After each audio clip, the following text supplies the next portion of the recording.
नमस्कार, स्वागत है आप सबका। आप देख रहे हैं आपके साथ मेरी बात और मैं प्रिय रंजन भारतीय।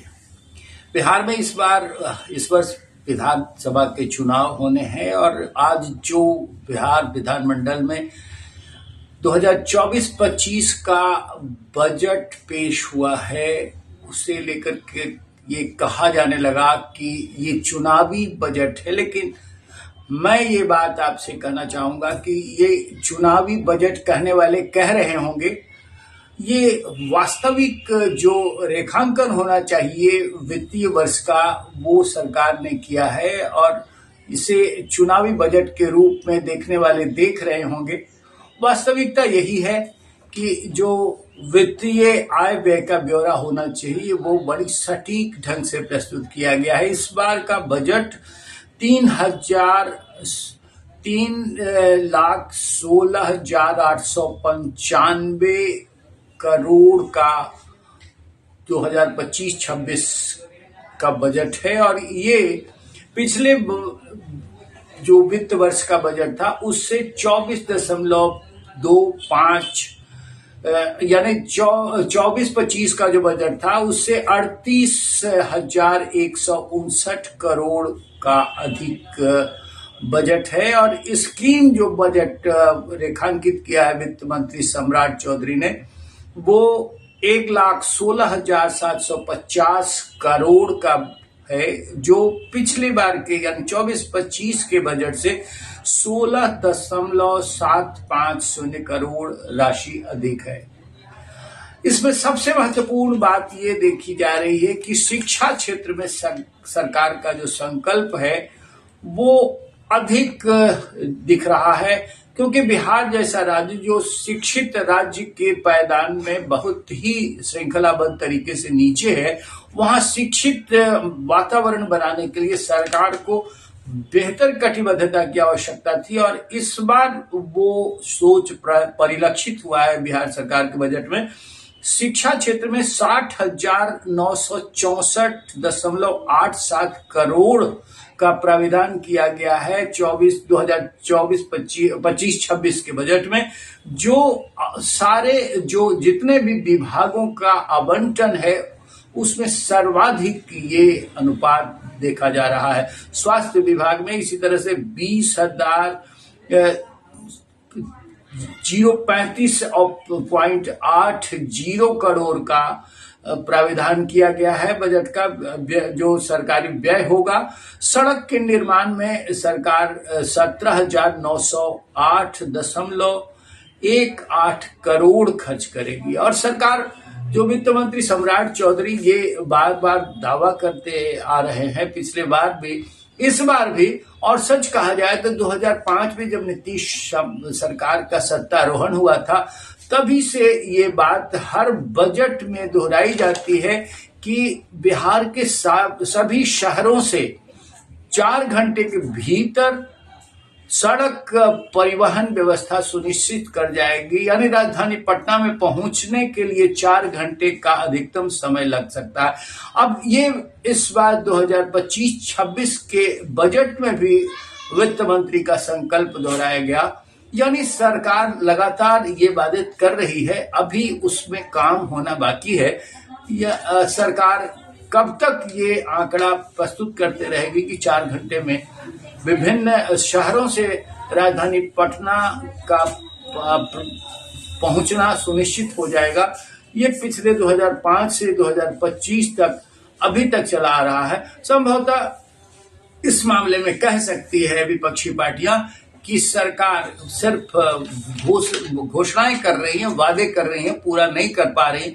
लेकिन इस बार का संकल्प, इनका जो प्रतिबद्धता दिखती है वो वित्त मंत्री सम्राट चौधरी ने विधानसभा में बजट पेश करते हुए दोहराया, इस पर जोर दिया है कि 2027 तक ये काम पूरा कर लिया जाएगा, यानी सभी शहरों से राजधानी पटना तक गंतव्य पूरा करने में 4 घंटे से अधिक का वक्त नहीं लगेगा। अब कल्याण विभाग में अगर सरकार अनुसूचित जाति, अनुसूचित जनजाति तथा वंचित समाज के कल्याण के लिए योजनाएं चलाएंगी तो उस क्षेत्र में 13,368.7 करोड़ की व्यवस्था की गई है।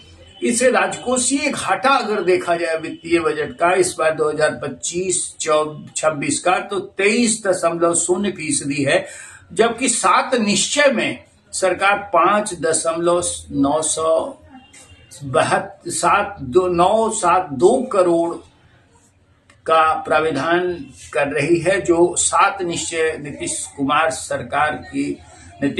मुख्यमंत्री नीतीश कुमार का 7 निश्चय बड़ा जो एक ऐसा प्रोत्साहित नीति है और सरकार उस पर काम कर रही थी, उसके लिए ये प्राविधान किया गया है।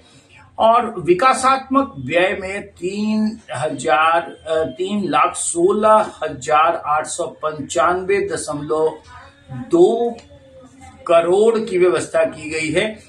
केंद्र सरकार से जो सरकार को इस बार विभिन्न करों में जो प्राप्ति हो रही है वो आंकड़ा 1,38,515 करोड़ है, जबकि राजस्व बजट 10,97 का जो करोड़ 264 करोड़ रुपए इस बार खर्च करने का प्राविधान किया गया है।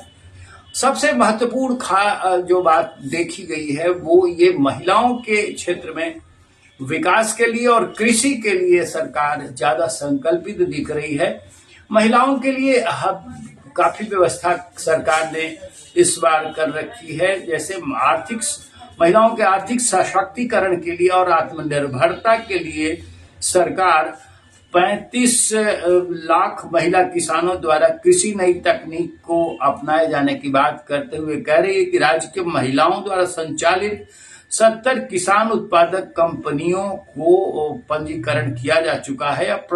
इसी तरह से अगर देखें तो सरकार महिलाओं के सशक्तिकरण के लिए और भी योजनाएं लेकर आ रही हैं और जिसका रेखांकन किया गया है कि 2025-26 में सभी जो प्रमुख शहर हैं वहां राज्य के प्रमुख शहरों में महिलाओं के लिए पिंक बस का परिचालन किया जाएगा, जिसमें सवारी चालक एवं कंडक्टर सभी महिलाएं होंगी।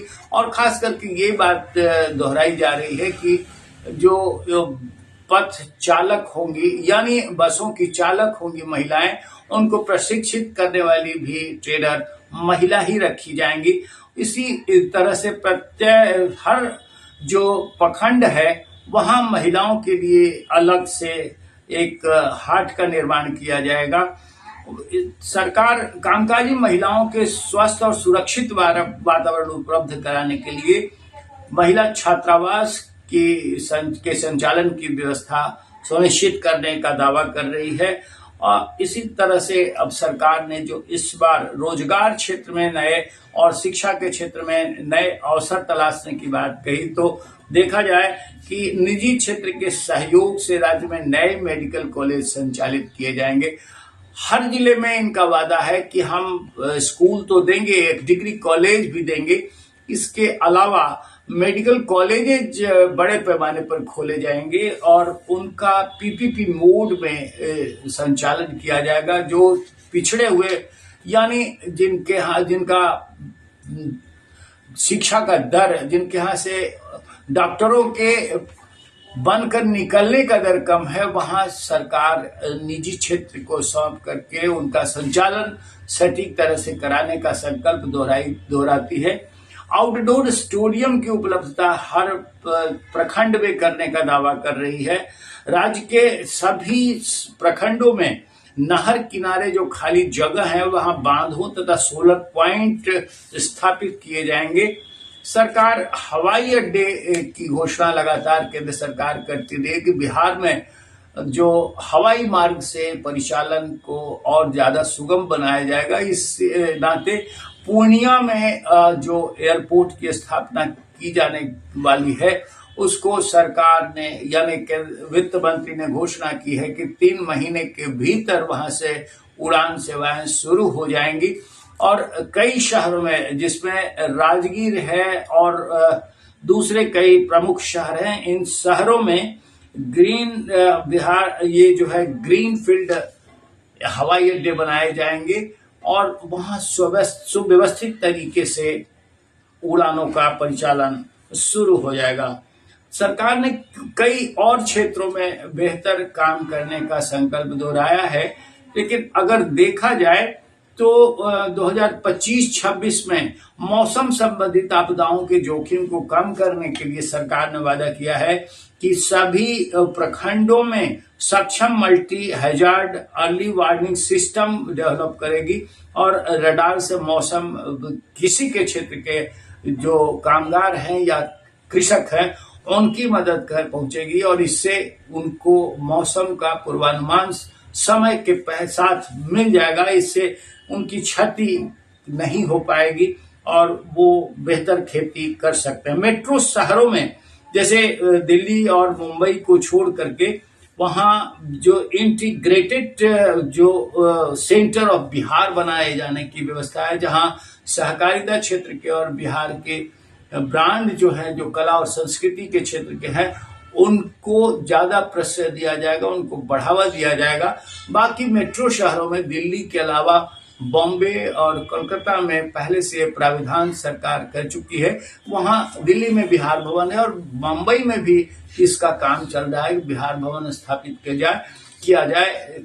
इसके अलावा सभी मेट्रो शहरों में बिहार इंटीग्रेटेड प्रमोशन सेल की स्थापना करेगा। ऐसे देखा जाना चाहिए तो सरकार इन क्षेत्रों के जरिए रोजगार के अवसर विकसित तो कर रही है, लेकिन रोजगार के मामले में सरकार ने सूचीबद्ध तरीके से ऐसा कुछ ऐलान नहीं किया है जिसे माना जाए कि ये चुनावी बजट है और सरकार सिर्फ युवाओं को आकर्षित करने के लिए इस तरह का दिलासा दे रही है। और महिलाओं को लेकर के सरकार की प्रतिबद्धता ये बताती है कि नीतीश कुमार सरकार महिलाओं के लिए शुरू से आरक्षण की व्यवस्था करती चली आई है।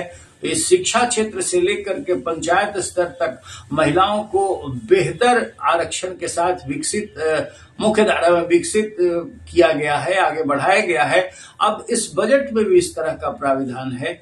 इसे मैं चुनावी बजट के रूप में तो नहीं देखता हूं, लेकिन समीक्षकों को अगर ऐसा मानने की नियत है तो इस पर कोई टीका टिप्पणी भी नहीं की जा सकती। हालांकि चुनाव इस वर्ष है और सरकार निश्चित रूप से कोशिश करेगी कि उनके जो गठबंधन है एनडीए, उसको बहुमत मिले और इसके लिए बजट को स्वाभाविक तौर पे आकर्षक बनाया जाना लाजमी भी है। बस अब देखना महत्वपूर्ण होगा कि जब चुनाव की अधिसूचना जारी होती है और घोषणा पत्र अलग पार्टियों का जो आता है सामने, उसमें किस तरह के वादे किए जाते हैं। ये तो बजट है और बजट में सरकार संयमित रूप से विकास की रेखा खींचते हुए आगे बढ़ते दिखाई दे रही है। आज बस इतना ही, और आप बेहतर जानते हैं कि बिहार के बजट पर क्या होना चाहिए क्या नहीं। आप अपनी तरह से अपनी प्रतिक्रियाएं हमारे कमेंट बॉक्स में जाकर के जरूर लिखें, हम इसका स्वागत करते हैं। और साथ साथ आपसे हमारा बार बार निवेदन होता है कि आप अगर हमारे इस चैनल आपके साथ मेरी बात से नहीं जुड़ पाए हैं तो अभी जुड़ जाइए, सब्सक्राइब करिए, लाइक कीजिए, शेयर कीजिए। मिलते हैं फिर। नमस्कार।